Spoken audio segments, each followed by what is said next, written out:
مساء الخير حبيباتي، كي دايرين؟ مزيان؟ صحة لاباس؟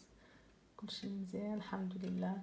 اليوم جيت لكم بواحد الوصفه للشعر، يعني كتقوي الشعر وكتحيد داك التقصف وكترطب وكتكبرو وكتعطي واحد اللمعان، والنتيجه كتبان في اول الاستعمال. والوصفه كتير سهله، موجوده في كل بيت. غادي نبداو على بركه الله. عندنا واحد البيضه، عندنا مايونيز، عندنا زيت الزيتون. هاد الزيت الزيتون كنفضل هذاك بيولوخيش، يعني اورغانيك، يعني طبيعي ما فيهش مواد محافظه، وكنستعملوه على الشعر لمده ساعه الى ساعتين، وبعدين وبعد كنغسلوه بالشامبون وبالماء الدافئ، كتبان النتيجه في اول استعمال. المهم غادي نضيف دابا 5 المعالق ديال المايونيز على البيضه، تقريبا 5 المعالق.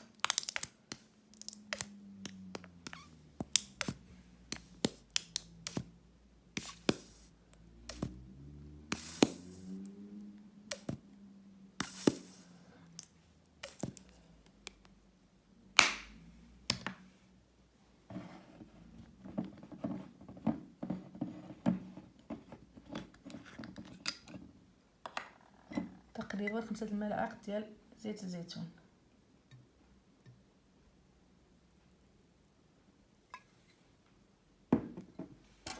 كنحركو بهاد الطريقه حتى يصبح على شكل كريم.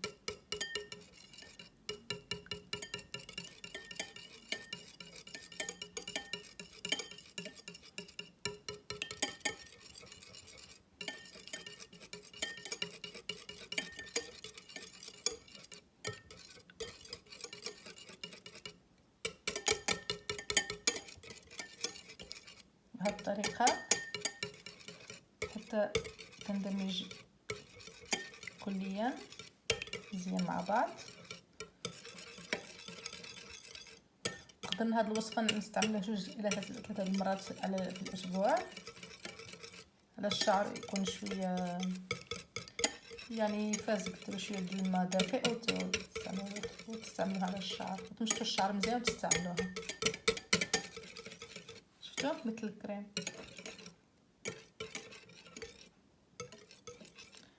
كنتمنى تجربوا هذه الوصفه وتكتبوا لي في التعليقات لتحت اللي نجحت مع هذه الوصفه. شكرا لكم، الى المره اخرى ان شاء الله. شكرا، مع السلامه. شكرا على تشجيعاتكم، مع السلامه.